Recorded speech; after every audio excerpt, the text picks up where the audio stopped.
morning, everyone. Good morning. And happy Father's Day. I want to welcome everyone. I'm Sharon Whitehill, and I'm the worship associate this morning, and pleased to be. This is a service of the Unitarian Universalist Fellowship of Charlotte County. And as you have just heard, we begin our service with Ryan on the piano, so as to put everyone in the proper frame of mind for gathering together in this sacred space. Please know that if you would like to learn more about our fellowship after the service today, you may look for us on the UUFCC YouTube channel, and you can always watch that if you have to miss the physical service in person. You can watch it at home. And check out our website also at uufcc.org. If you're with us for the first time, is there anyone here for the first time today? I see that there is not. Therefore, I will skip that welcome and remind you that this is a good time to put your cell phones in worship mode. I will remind you when we're done to turn them back on. In the meantime, so thank you to all of you who have put your volunteer energy into helping us maintain our beautiful space and these services, particularly our dedicated tech people, to our building and grounds workers, to Ryan and Janet and the choir, our office administrators, our decorators, our people who put up the art exhibits each month, and the kitchen volunteers. A special thanks also to, and this is not least of all, to those of you who have honored your pledges, because your support is what keeps us operational. We are a progressive and inclusive spiritual community right here in the heart of Charlotte County. We welcome all fellow seekers, regardless of age, ability, economic status, or education. We welcome you regardless of skin color, or language of origin, or gender identity, or sexual orientation. Along with everyone else, you are welcome here. Please open your gray hymnals now to hymn number 1030, Siahamba. Rise in body or spirit and enjoy the singing. Yes, I said gray. I meant teal. I'm not even colorblind, and I meant teal. 1030.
Isn't that fun to sing? Yeah. The lighting of the chalice is a ritual in our tradition, and I invite those of you watching at home to be ready to kindle your own chalices. And I will ask Bill Jr., please, to come forward and light our chalice.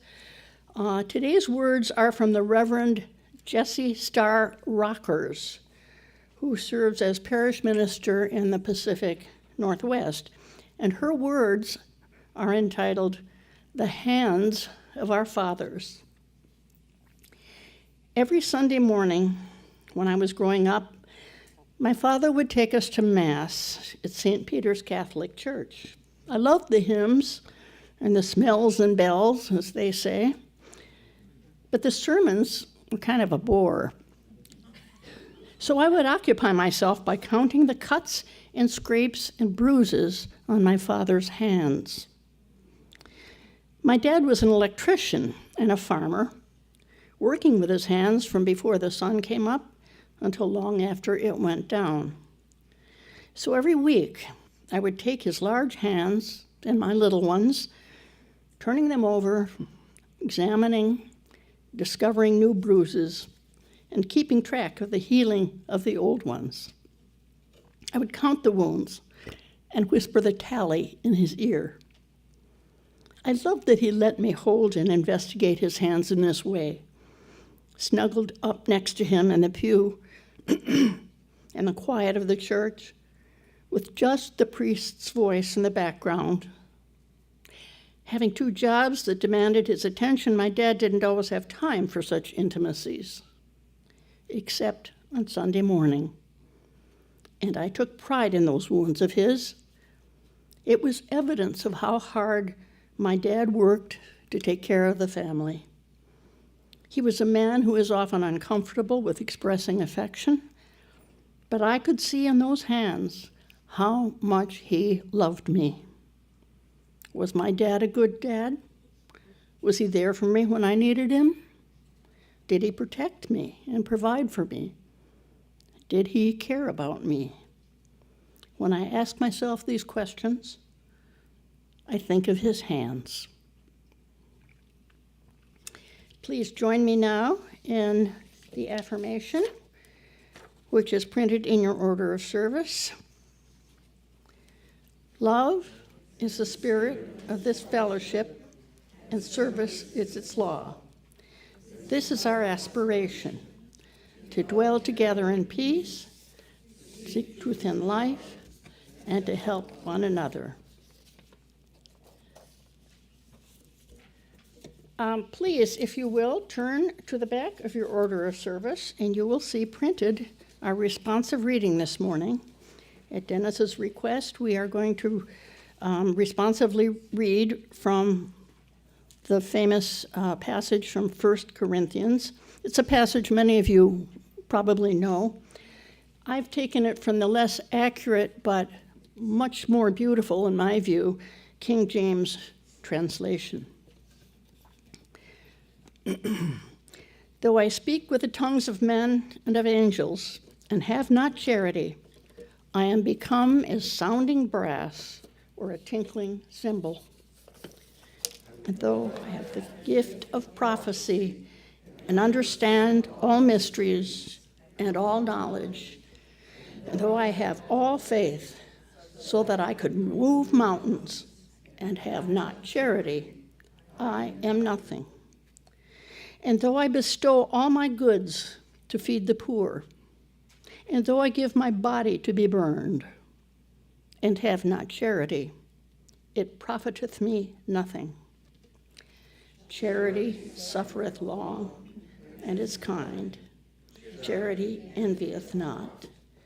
Charity vaunteth not itself, is not puffed up, doth not behave itself unseemly, seeketh not her own, is not easily provoked, thinketh no evil, rejoiceth not in iniquity, but rejoiceth in truth, beareth all things, believeth all things, hopeth all things, endureth all things.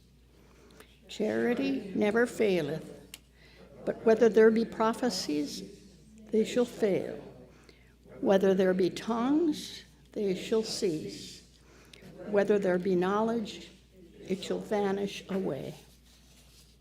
For we know in part, and we prophesy in part. But when that which is perfect is come, then that which is in part shall be done away. When I was a child, I spake as a child. I understood as a child. I thought as a child. But when I became a man, I put away childish things.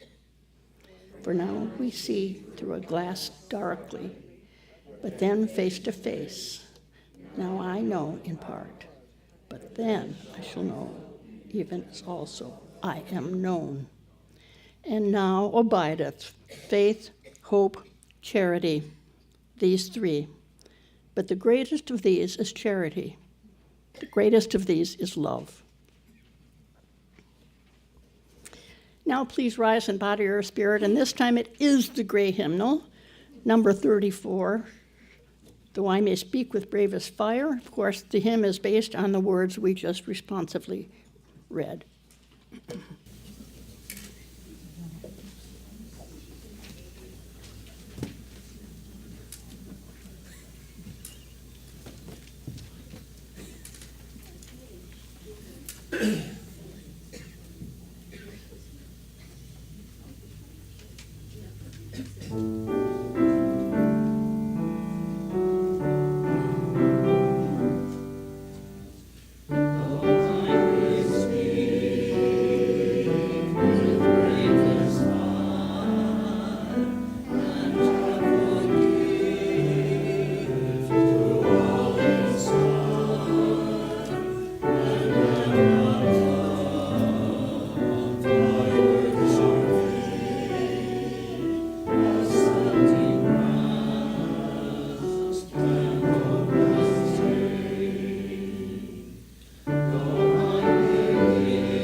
Our Book of Life offers you the opportunity to share your joys and sorrows and life milestones with the rest of us by writing them in the red book or by emailing them to bookoflife@uufcc.org by the Saturday before the service.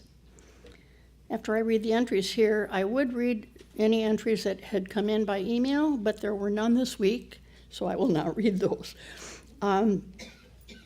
After the entries have been shared from the Red Book, we'll invite you to drop a stone in the water over here to commemorate those sorrows and joys you carry with you today, if you prefer to do it that way rather than writing in the book.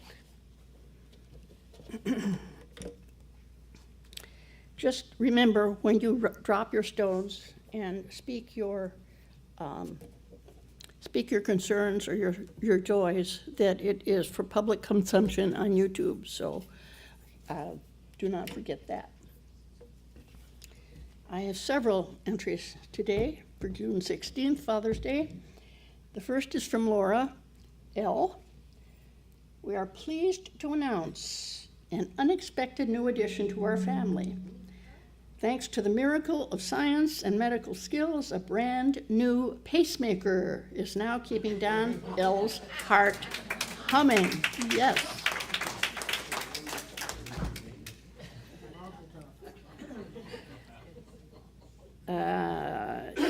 Do not know who put this next one in, but I shall read it anyway.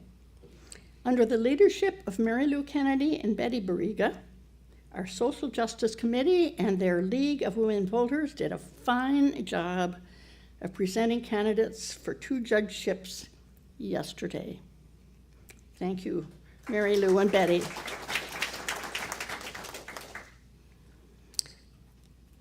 This, I recognize, is from either Robert. Oh, it's from Robert. Oh, my cat Moxie passed away last Monday. I am missing her. So sorry, Robert and PD. Next is from Patrick. Thanks to all that came to the Charlotte County School Board meeting to speak in support. We sent a message of inclusion and acceptance for all. Thanks to UUFCC, Array, NAACP, LULAC, and the Democratic Party. Moving forward with love. PFLAG, Port Charlotte chapter. And this next from Dennis. I learned yesterday that my best friend Tim has prostate cancer. His physician is assuring him that this condition is treatable. I'm worried. Of course you are.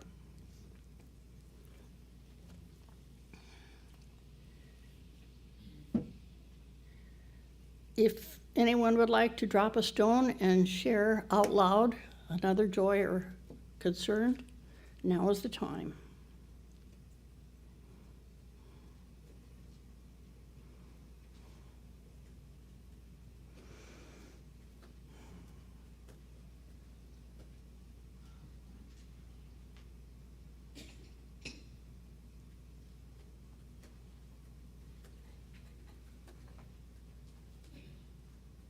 I got a text message since we've been here this morning that Ryan's dad is running a very high fever that's not coming down on board ship, and they have literally no medical anything, not even a thermometer on board or a COVID test or anything. And so I am talking back and forth to his girlfriend Linda right now.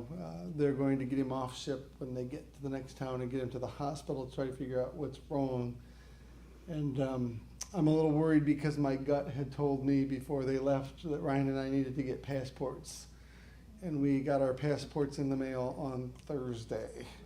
So please pray that he's going to be okay and we're not having to get to Europe right away.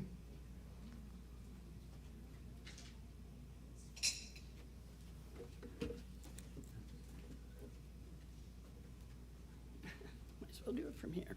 I'm going to drop a final stone for those of you here who might still have joys or sorrows that you don't wish to share, but want you to know that we care and you are in our hearts.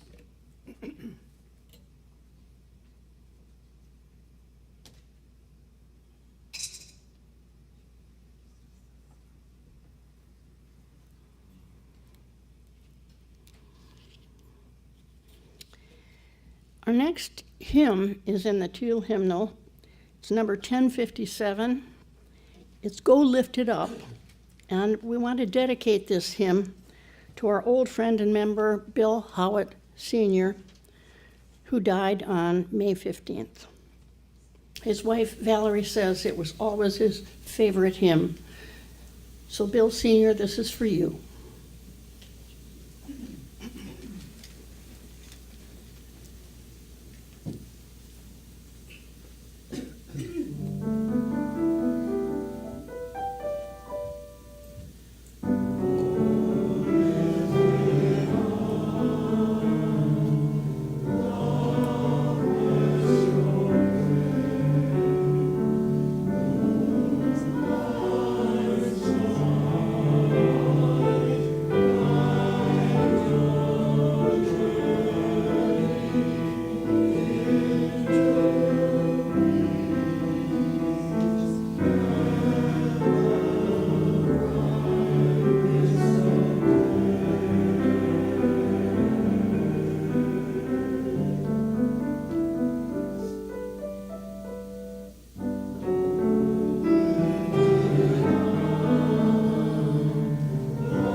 Very, very appropriate words to that hymn also for Bill.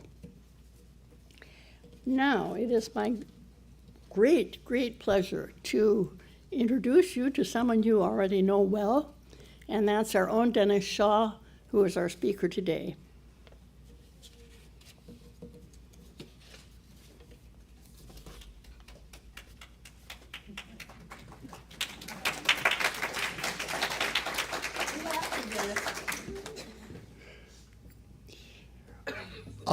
This is the first time that I have ever done this, and what I have never done before is repeat a sermon or repeat a story. But I turned 75 in April, mid-April, and immediately had this, I can't explain it, like drive or desire to clean up all the mess in my front room and to get all those boxes of papers sorted out. Well, in the process, I ran across a story, or actually a little group of stories that I had written for Father's Day on June 6th, 2013. That's about all I'll say about for preface. The rest, I think, is in the reading. I also wanted to say that I joined this fellowship in the fall of 2010 and immediately joined the worship committee.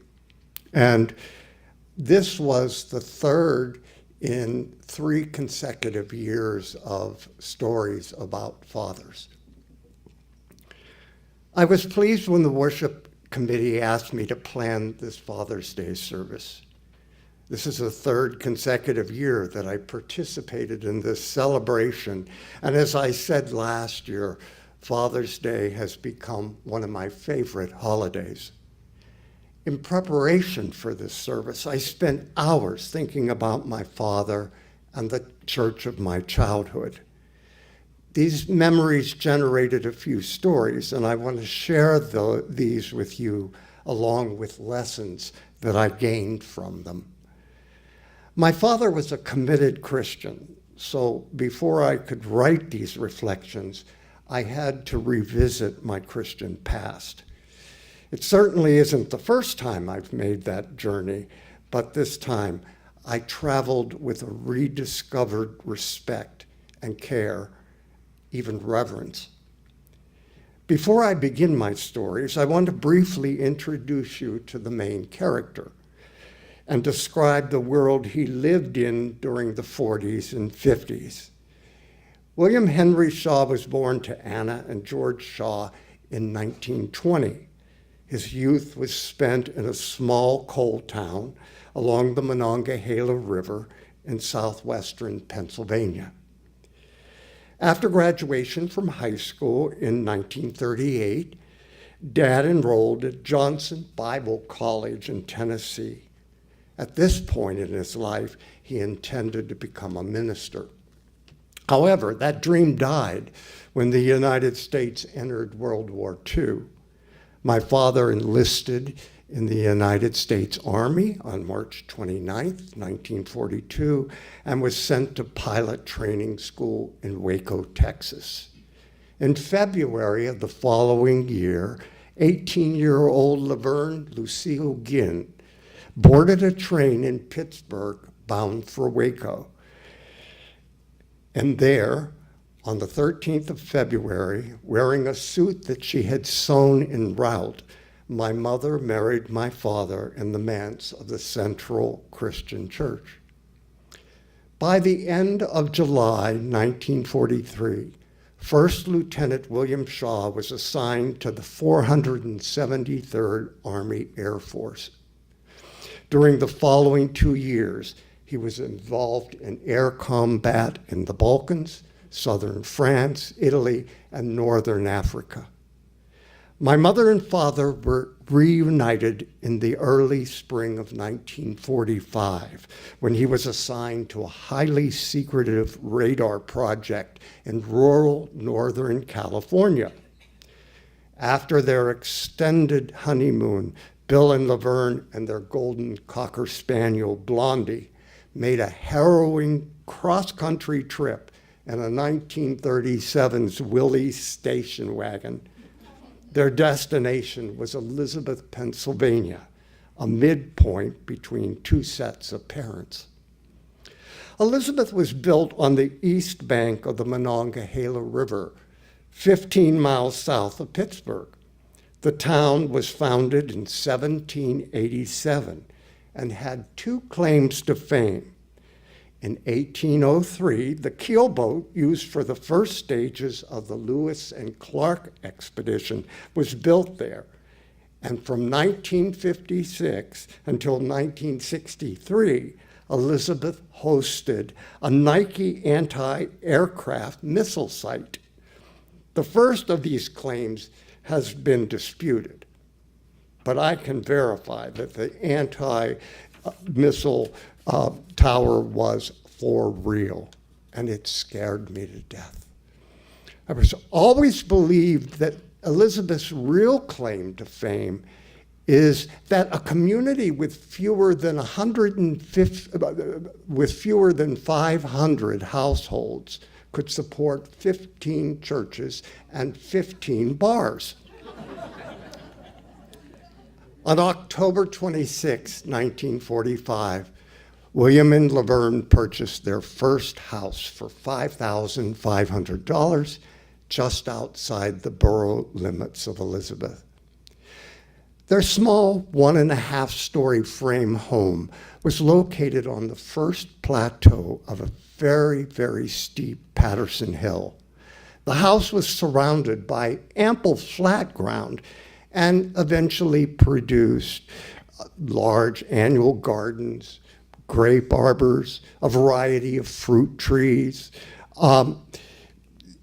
It served as a range for grown-up Easter chicks, rabbits, and even a pair of goats.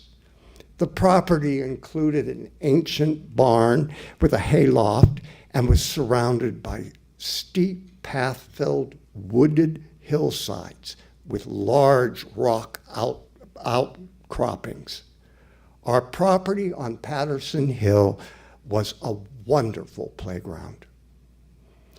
There was just one major drawback to this idyllic setting. A huge coke factory, that's the material that's built to make the furnaces run for the U.S. steel mills, was directly across the river. Photographs taken during the 1950s from the backyard of our first home could serve as postcards from hell. Around the clock, tall, phallic-shaped stacks belched red smoke and ash. These fiery chimneys actually provided dramatic relief, visual relief, from the rows of filthy rectangular structures that hugged the western banks of the Monongahela River. The air on Patterson Hill had a distinct chemical flavor and carried the constant clanging, banging, hissing, whistling sounds of trucks and trains and tugboats. The rainbows over our neighborhood included hues of rust, charcoal, and the nights were starless. The First Presbyterian Church of Elizabeth was my family's second home. My brothers, Billy, Bobby, Jimmy, Tommy, and I were baptized there. Mandatory weekly attendance at Sunday school classes and worship services began at age 5 and ended the Sunday after high school graduation. Adjusting for rare vacations, illnesses, and blizzards, the 5 Shaw boys donned starched white shirts, clip-on bow ties, and freshly polished shoes around 3,000 times. This estimation is based on the 36 perfect attendance pins I found in a tin sewing box after my mother died. The building which houses the First Presbyterian Church of Elizabeth was constructed in 1851 at the corner of 3rd Avenue and Brick Hill, just 3 short blocks from the river. From its inception, our church was the stepchild or the town congregation of the wealthy 18th century Round Hill Presbyterian Church, or as it was commonly known, the country church. The 2 churches were served by the same minister and officers until 1957, and then the 2 congregations split, and my father became the first ruling elder of the town church. The first lesson my father taught me about the church occurred early one Sunday morning following a major snowfall. I remember our 53 two-tone white over blue Bel Air being fitted with chains in preparation for the slide down Patterson Hill. The ride was particularly memorable because Mom embraced her whole brood in the back seat. She was supposed to be in the front seat next to Dad. After sliding through the stop sign at the bottom of the hill, the Bel Air came to rest in a field between the railroad tracks and road. Eventually, with the aid of a shovel, planks, and Red Dog ash, my father spun the car into dual ruts, and we slowly and silently made steady progress towards the borough and the church. I remember how different Elizabeth looked, covered with a fresh blanket of heavy, wet snow. Our little town was so clean and so very quiet. The only sounds I remember are the chattering of the chains and my mother's nervous concerns that she would be late for choir practice. When we finally arrived at the church, my father parked on the sidewalk directly in front of the red brick building. No one else had arrived. My mother had excellent herding instincts. With ample barks and snaps, she could maneuver her 5 sons in record time. But on this particular Sunday, she anticipated delays, so we left for church much earlier than usual. She had missed the phone tree call that conveyed the unthinkable. The minister had canceled church. While my father checked the empty building, Mom and babies Jimmy and Tommy supervised the creation of a snowman in the small elevated churchyard. And when Dad was satisfied that the building had weathered yet another storm, he interrupted our play and we piled back into the car. Just as we were about to depart, Dad spotted Miss Mildred Smith, an octogenarian who was precariously trudging down a rut in the middle of the street. My father leaped mounds to her side, and together they struggled up the snow-covered steps into the foyer of the First Presbyterian Church. Under my mother's directions, we all piled out of the Bel Air and followed. After shedding snowsuits, coats, hats, scarves, gloves, and boots, my father led Miss Smith and our family into the minister's study. This room constituted the Holy of Holies in our church. This was the room where the minister worked and where the session met. This was a room that children did not enter unless they were in big trouble. But this was the only room with a space heater. Miss Smith had been snowbound since the previous Sunday service and was delighted to have company, even if it included squirming children. After preliminary pleasantries, my father opened our impromptu service with prayer, followed by readings from the Old and New Testaments. My mother, an accomplished soprano, led the singing of the doxology. Then we took turns sharing things that we were grateful for. Mom gave thanks for our safety. I praised the snow. On that cold winter morning, my father taught me this lesson. Sometimes in the life of the church, It's enough to just show up. The following Sunday, Miss Mildred Smith decided to join my father and his sons in the unofficial Shaw pew. Our pew was the second row on the left of the sanctuary. This location allowed my mother direct visual contact from the choir loft. The Shaw boys learned very early to read her eyes. Miss Smith wore a stole of mink foxes over the shoulders of her Sunday suits and carried lifesavers in her black leather purse to reward quiet children. Unfortunately, it took more than candy to keep me still. So with some trepidation, Miss Smith let me play with her daisy chain of butt-biting, glass-eyed furry critters. I especially liked how the end minks had attachment clips that when moved and squeezed, they were just like tiny mouths. The disaster occurred during the recitation of the 4th century Nicene Creed. In the middle of the phrase, "I believe in the one holy Catholic and Apostolic Church," Reverend Wallace noticed that the tiny mouths of Miss Smith's minks were in perfect sync with the congregation's recitation. He burst into laughter, causing every head to turn in the direction of my disrespect. In an instant, Miss Smith's foxes were at home around her neck, and my father's hand was tightening around mine. My mother's stare escalated my fright into hysteria, and by the time Reverend Wallace giggled through, "I acknowledge one baptism for the remission of sins," I was being propelled towards the minister's soundproof office. The lesson I learned that Sunday was that puppets, even if they're real minks, are not members of the Holy Catholic and Apostolic Church. And crayons are a much safer medium for expression if you're bored during services. I also expect that that was the morning the seed of Unitarianism was planted in my soul.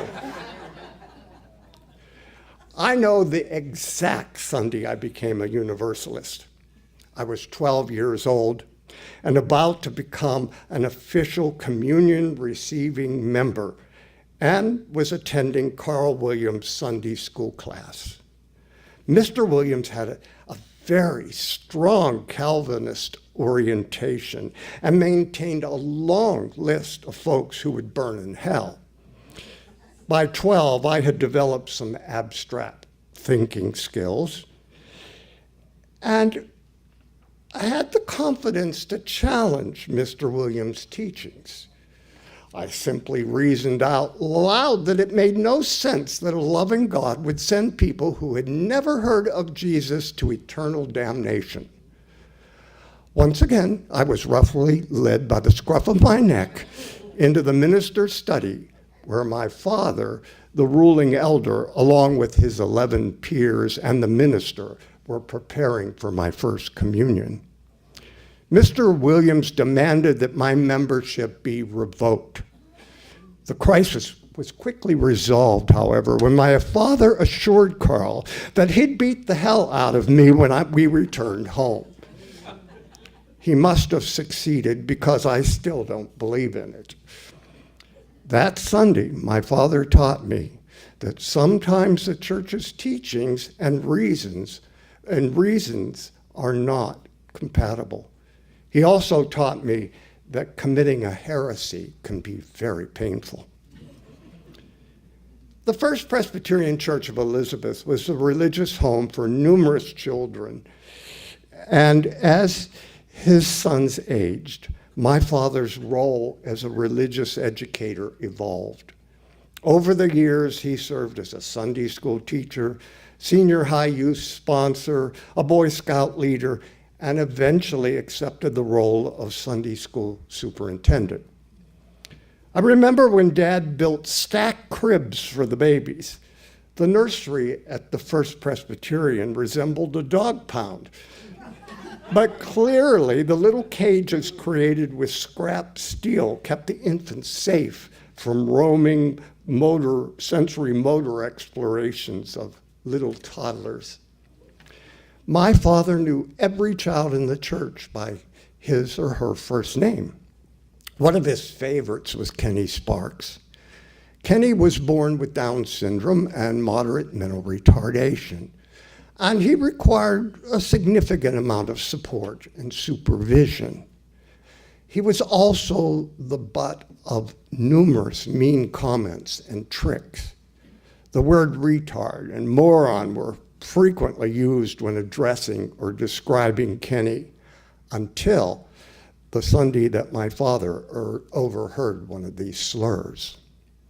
My father commanded that the entire 5th grade Sunday school class, minus Kenny, march into the minister's study. Once Dad realized we were significantly frightened and quite attentive, he firmly closed the door. The tone and volume of his voice conveyed his anger and disappointment over the way we tormented Kenny. Long before the phrase became popular, my dad asked each one of us these questions. If Jesus walked into our church today and met Kenny, how would he treat him? What would Jesus do? Our answers were muffled, stuttered, and filled with shame. The following Sunday, Kenny was treated very differently. I think that was the first time I considered that all people deserve care and respect. I'll never forget a phone call that I received about 15 years later, shortly after I had begun a career as a special educator. My father called with very shocking and sad news. Kenny Sparks had been brutally murdered under the Route 51 bridge.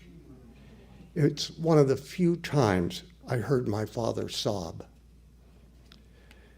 Spring flooding was an annual occurrence in southwestern Pennsylvania, but in 1966, the year I received my driver's license, the polluted Monongahela attempted to swallow the borough of Elizabeth.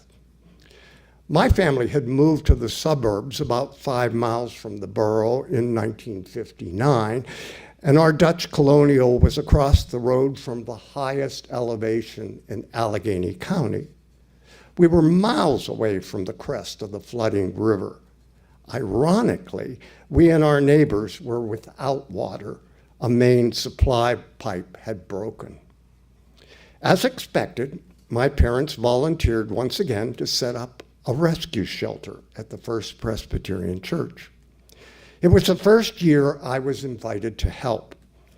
My younger brothers were left in the care of a neighbor, and I was instructed to drive my father's old Chevy truck that carried our 16-foot aluminum rowboat. I had specific instructions to follow Mom and Dad to church because the normal route was flooded. My parents traveled in Dad's midlife crisis car, a 1959 red and white Ford Galaxy 500 hardtop convertible, complete with silver rear wheel skirts and a reversed hinge trunk. When we arrived at the church, I retrieved the folding cots and blankets from the storage loft above the rear of the sanctuary. By late afternoon, I was set free to explore. I rowed our little fishing boat down First Avenue. The experience was surreal. As dusk approached, I returned to the church to find a nearly full shelter and very busy parents. My father asked me to return home to see if the Highland Meadows water break had been repaired. As I started down the hall, he called me back and handed me the keys to the Ford. I had never driven it before. When I entered our 3-story house through the basement door, I experienced a major shock. Water was pouring through the ceiling and down the stairs. Now, much to my credit, I remembered that water and electricity don't mix, and I cut the main circuit breaker. Then as I sloshed through the dark kitchen, I realized that our house was in worse shape than those I had rode past that afternoon. On the third floor, I discovered the source of our flood.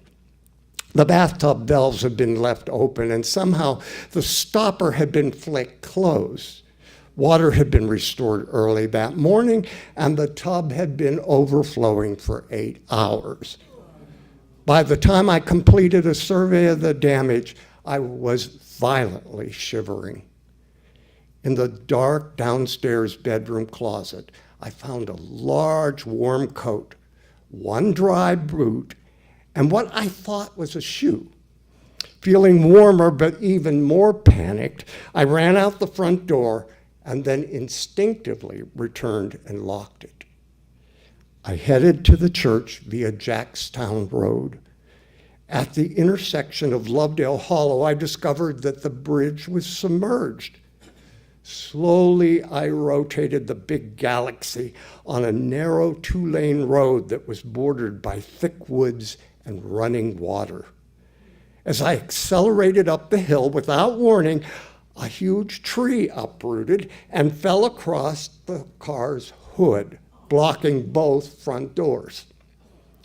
I climbed over the seat, squeezed out the right rear door, and hiked to the nearest house. The gentleman that answered the door was surprised, but after hearing my plight, drove me to the church via Route 51. I returned to the church almost 2 hours late, wearing my dead grandmother's Persian lamb coat, a boot and slipper, and announced to my very worried parents that their house was flooded and Dad's beautiful car was wrecked. My dad held us as Mom and I cried. After we calmed, Dad asked if I had pulled the main circuit breaker and locked the doors. Then he was very quiet for several long minutes. Both Mom and I assumed that he would jump into his truck and drill drain holes in the ceiling, or at least go survey the damage. Instead, he calmly stated, "We're needed here. Go see if there are 3 more cots." On that cold March night, my father taught me a core value of his faith. We need to care for those in need, because in reality, we are all floating in the same boat. My last story is set in a very different place and time, Inglewood, Florida, during the midsummer of 2008. During the last 6 months of his life, Dad was visited weekly by Pastor Dave, an associate minister from the Inglewood United Methodist Church. I really don't know much about what Dad and Pastor Dave talked about. I typically excuse myself, respecting their privacy. About a month before my dad died, Pastor Dave asked that I remain in the living room during his visit. He wanted to discuss my father's wishes for his memorial service. 7 years earlier, I had created my mother's memorial service, so I wasn't surprised when my dad said, "Pastor, you don't have to worry about that. Denny will write it."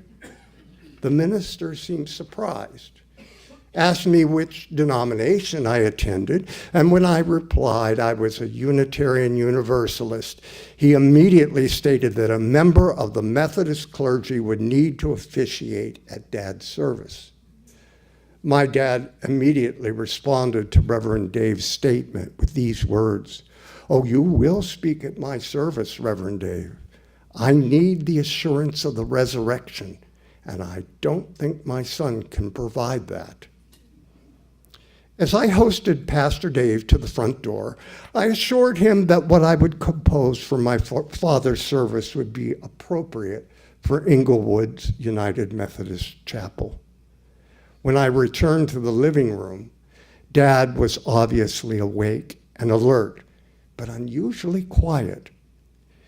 After assuring me he was fine, I went into the kitchen to prepare supper. Later that evening, while I encouraged him to eat, Dad asked, "Do Unitarian Universalists believe in grace?" After a few moments of thought, I said, "Well, I'm a Unitarian Universalist, and my faith is grounded in the concept of grace. I believe that grace is the power that generates transformations and healing. I do believe in St. Paul's words. There are three things that last: faith, hope, and love. And the greatest of these is love." My father straightened and exclaimed in a rather surprised tone, "That's exactly what I believe." My response was immediate. "I don't know why you should be surprised that we share the same core beliefs. After all, I'm the ruling elder's son." Dad relaxed in his old recliner with a smile on his face and drifted into sleep. That night, as I loaded the dishwasher, I offered a prayer of thanksgiving for the faith of my father.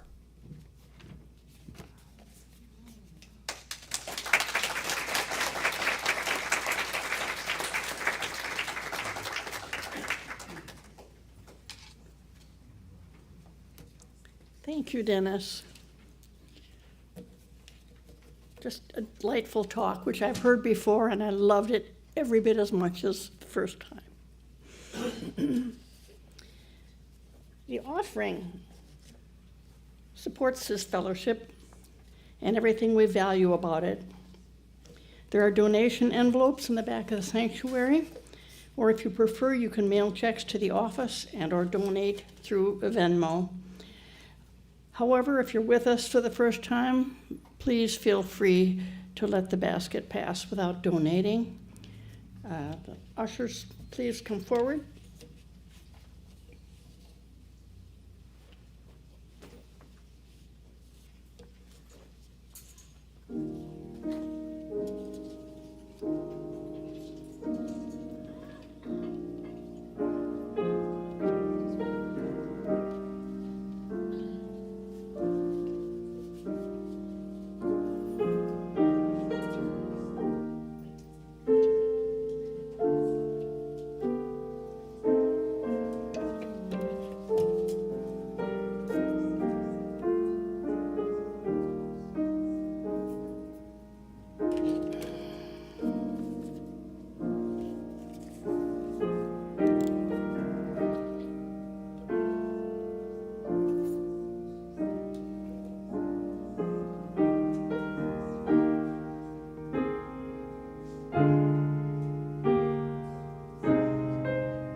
Thank you, Ryan.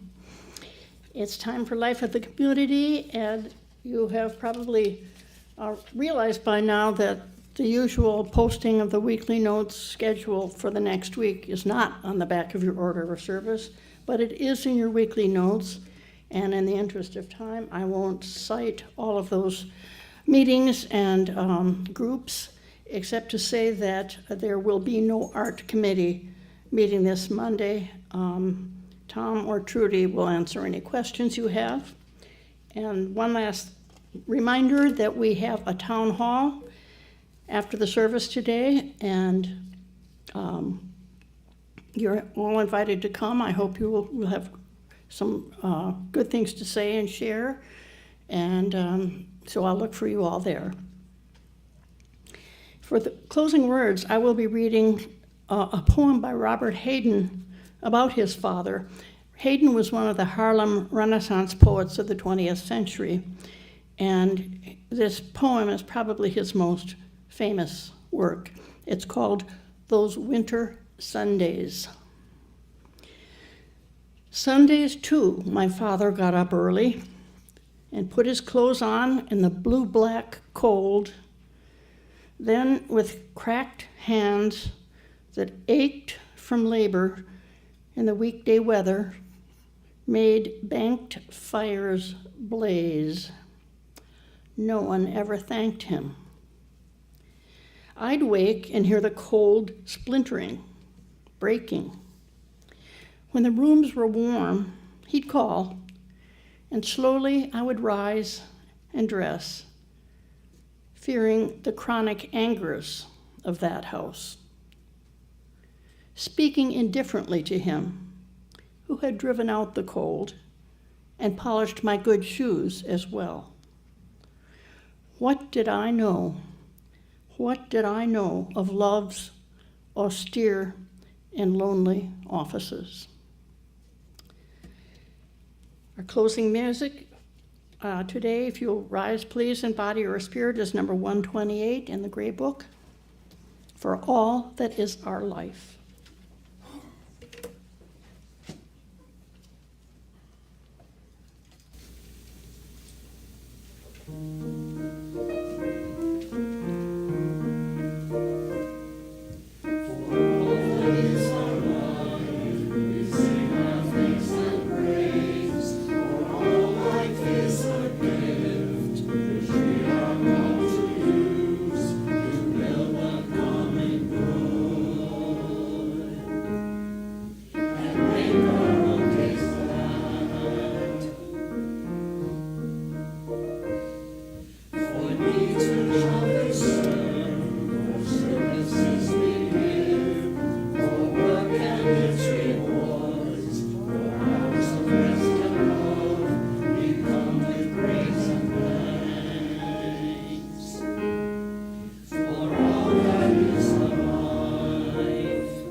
It's time to extinguish our chalice now and close the service. Young Bill will come forward and extinguish it.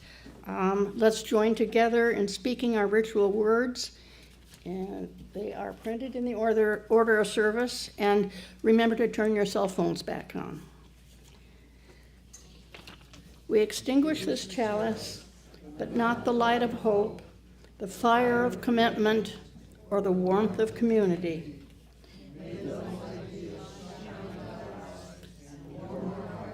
Until we are together again. I knew you knew it. Thank you, and don't forget, join us for birthday cake and Father's Day cake, and then come back in for the town hall, please.